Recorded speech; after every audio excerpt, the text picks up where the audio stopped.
Episode की शुरुआत school से होती है। दायून अपनी क्लास को देखते हुए बोलती हैं, अब मुझे और ज्यादा क्लास में मिस करने की जरूरत नहीं है, मैं बस पूरी तरीके से रिकवर्ड हो चुकी हूँ। फिर दायून ईजिन से बोलती है, मैं जा रही हूँ ओप्पा। दायून क्लास के अंदर आते हुए बोलती है, मैं बस स्कूल इसलिए आई हूँ क्योंकि मैं नहीं चाहती ओप्पा और दादाजी को कोई चिंता हो। फिर दायून अपनी क्लास की लड़कियों को बात करते हुए सुनती है, जो बोलती है, क्या तुमने सुना हीजिन आज से स्कूल नहीं आएगी, वो दूसरे देश में ट्रांसफर हो चुकी है, अब क्लास और भी अच्छी हो जाएगी। दायून जब ये बात सुनते है कि हीजिन हमेशा के लिए यहाँ से चली गई है तो उसे झटका लगता है। फिर वो इस बारे में सोचती है जब ईजिन ने उससे बोला था चिंता करने की कोई जरूरत नहीं, अब तुम कभी दोबारा सीढ़ियों से नीचे नहीं गिरोगी। फिर दायून क्लास से बाहर निकलते हुए बोलती है, क्या ओप्पा को ये सब पहले ही पता था। फिर दायून ईजिन को पीछे से आवाज लगाकर बोलती है, ओप्पा। जब ईजिन पीछे मुड़ता है तो दायून उससे कुछ बोल नहीं पाती। ईजिन उसे देखकर उससे बोलता है, बाद में मिलते हैं। और यहीं पर हमारी रोतड़ी दायून फिर से रोने लगती है। सीन शिफ्ट होकर एक लड़की पर चला आता है और मैं आपकी जानकारी के लिए बता देता हूँ, ये लड़की उन्हीं 3 लड़कियों में से एक है जिन्होंने दायून को बुली किया था। वो लड़की बोलती है, क्या ये सच है, हीजिन यहाँ से अब्रॉड जा रही है।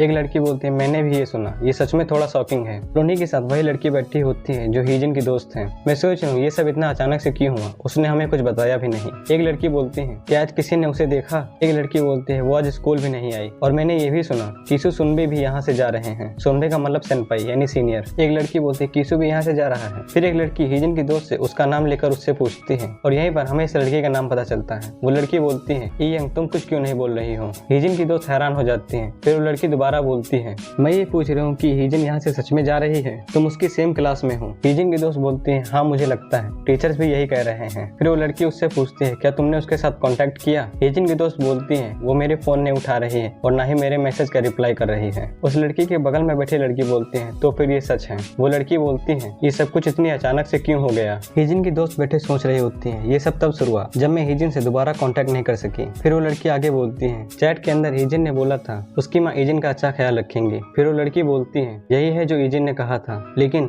अब मुझसे ये मत बोलना कि ईजिन की हालत उस लड़की की वजह से हुई है। फिर वो सारी लड़कियां हीजिन को लेकर बात करने लगती हैं। थोड़ी देर बाद हीजिन वहां का दरवाजा खोलकर अंदर आ जाती है और सीधा सोफे पर बैठ जाती है और बोलती है, मुझे बाहर आने को मिल गया। वो लड़की हीजिन से बोलती है, क्या ये सच है, तुम अब्रॉड जा रही हो, क्या हुआ। हीजिन उससे बोलती है, ये बहुत अचानक हुआ, लेकिन मैं सिर्फ 1 सेमेस्टर के लिए जा रही हूँ। फिर हम लोग फ्लैशबैक में देखते हैं हीजिन के फादर ने हीजिन से बोला होता है, सिर्फ 1 सेमेस्टर के लिए चली जाओ, मैं इसे जल्दी से जल्दी हैंडल करने की कोशिश करता हूँ। फिर हीजिन के फादर बोलते हैं, मैं उन वीडियोस को ऐसे ही नहीं छोड़ सकता। वो लड़की हंसते हुए हीजिन से बोलती है, सिर्फ 1 सेमेस्टर के लिए। उसके पीछे लड़की बोलती है, तो फिर ये तो एक वेकेशन हुआ। हीजिन हंसते हुए बोलती है, बिल्कुल। फिर वो लड़की बोलती है, लेकिन ये किस लिए, और मैंने ये भी सुना कीसू भी जा रहा है। हीजिन उनसे बोलती है, ये मेरा फैमिली मैटर है, और अपने अंदर यही सोच रही होती है, मैं उन्हें ये नहीं बता सकती कि ये सब उस कमीने की वजह से हुआ है, ये बहुत शर्मनाक है। फिर वो लाल बालों वाली लड़की बोलती है, बाय द वे उस कमीनी लड़की के भाई के साथ क्या हुआ, क्या कीसू के गैंग ने उसका ख्याल रखा।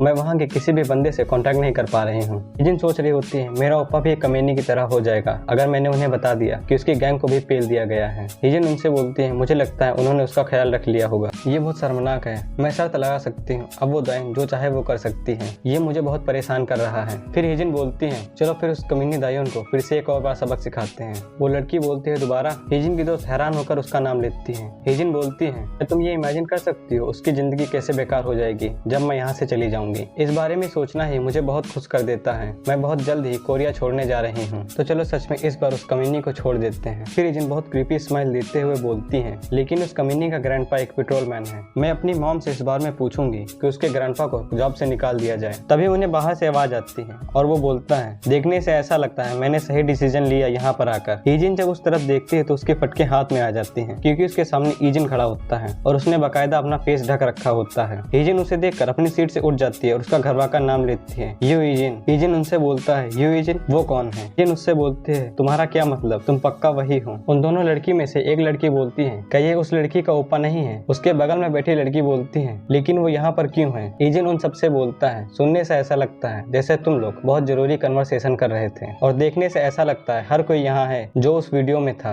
वो लड़की वीडियो का नाम सुनकर हैरान हो जाती है और ईजिन से बोलती है, तुम किस बारे में बात कर रहे हो, तुम लोग उस चीज को बहुत अच्छे से जानते हो जो मैं करने जा रहा हूँ, लेकिन जरा इस बारे में तो सोचो, ये वही जगह है ना जहाँ तुम लोगों ने दायून को शूट किया था, है ना। हीजिन ईजिन की तरफ देखकर सोच रही होती है, क्या वो हमारा एक साथ होने का इंतजार कर रहा था। फिर हमें एक एक करके सभी की तस्वीर दिखाई जाती है, वो सब पूरी दहशत में होते हैं। ईजिन उनसे बोलता है, तुम लोग क्या कर रहे हो, क्या तुम लोग कोई गाना नहीं बजाओगी। फिर ईजिन दरवाजा बंद करते हुए बोलता है, क्या तुम लोगों को थोड़ा नाइसी होना पसंद नहीं है। फिर हम लोग ईजिन की आंखों में बदला लेने की आग देख सकते हैं। फिर हमें सिर्फ बंद दरवाजा दिखाया जाता है। सीन शिफ्ट होकर हीजिन और उसके मॉम डैड पर आ जाता है। हीजिन के फादर बोलते हैं मैंने हीजिन को अभी तक नहीं देखा, वो कहाँ पर है। कीसू बोलता है उसने कहा वो अपने दोस्तों को गुड बाय बोलने जा रही है। हीजिन के फादर गुस्सा होते हुए बोलते हैं क्या वो तब तक शांत नहीं बैठ सकती जब तक प्लेन उड़ नहीं जाता। तभी एक बंदा उनके रूम का दरवाजा खोलकर अंदर आ जाता है और हीजिन के फादर से बोलता है आपको ये देखने की जरूरत है। फिर वो टीवी ऑन कर देता है। टीवी के अंदर न्यूज चैनल चल रहा होता है और न्यूज एंकर बोलती है ये सच में शॉकिंग न्यूज है।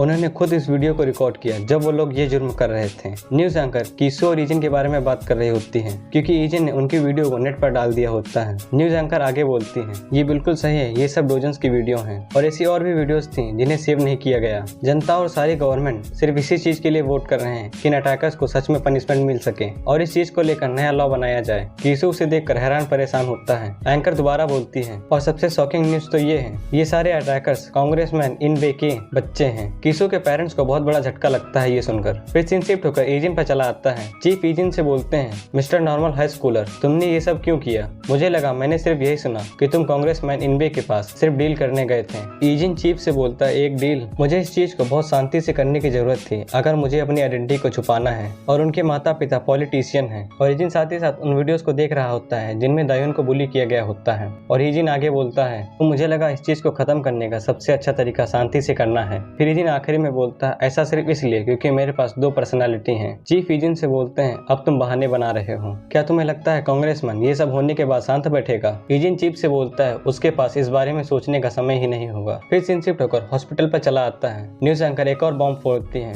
और बोलती है एक और शॉकिंग न्यूज है, वोटिंग धोखाधड़ी पर बात करने वाले कांग्रेसमैन किम के खिलाफ भी बहुत सारे सबूत मिले हैं जैसे मनी लॉन्ड्रिंग और सोलिसिटेशन। और ये सबूत इतने सच्चे हैं कि उनकी पार्टी के खुद के मेंबर इसके लिए पूछताछ कर रहे हैं। देखने से ऐसा लगता है उन्हें इस स्कैंडल से बहुत बड़ा झटका लगा है और वो इस बारे में बोलने का कुछ डिसीजन कर रहे हैं। इस बात को सुनकर हीजिन को फादर को बहुत बड़ा सदमा लगता है और फिर वो वहीं सदमे की हालत में बेड पर बैठ जाते हैं। सीन शिफ्ट होकर चीफ पर चला आता है। चीफ बोलते हैं तुमने मेरी पर्सनल फाइल्स को चुराया है। फिर चीफ सोचते हैं ये उन सबूतों को खोजने में कामयाब रहा जो मैंने कांग्रेसमैन किम के खिलाफ रखे थे इस तरह के मामले में। फिर चीफ ईजिन से बोलते हैं तुम आखिर हो कौन? ईजिन वहाँ से जाते हुए बोलता है एक नॉर्मल हाई स्कूलर। फिर चीफ हंसते हुए बोलते हैं तुम एक नर्क की तरह हो। तो इस सीरीज का पहला सागा खत्म हो गया है। मैं अगले एपिसोड से नया सागा लेके आऊंगा। उस सागे के अंदर कुछ नए लोग आएंगे और कुछ नए कैरेक्टर और उनमें से एक लड़की होगी, शायद वो ईजिन के लिए कोई प्यार लेके आए। तो इस एपिसोड को यहीं पर खत्म करते हैं। बाय।